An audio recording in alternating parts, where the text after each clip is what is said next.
Corona বছর আল্লাহকে সেজদা করেছে, করোনা সেজদা ওলির মাজারের মাটির যোগ্যতা রাখে না। নামাজ পড়লেই তোমাকে পাকে সেজদা করতে হবে, তা না হলে নামাজ হবে না। কি বললাম? এত বড় কথা বললাম, আর দেখিয়ে দেবো কোরআন থেকে।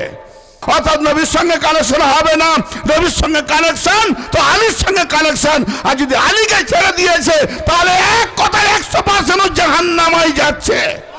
2 রাকাত 3 রাকাত 5 বার তাসবিহ সব যদি অঙ্ক কষবে গুনবে তা আল্লাহর স্মরণ কখন হবে? মোল্লাদের বানানো নামাজ নিয়ে শোনা, সুফিদের কাছে নামাজ শেখাও, নাহলে শিখিয়ে দেবো।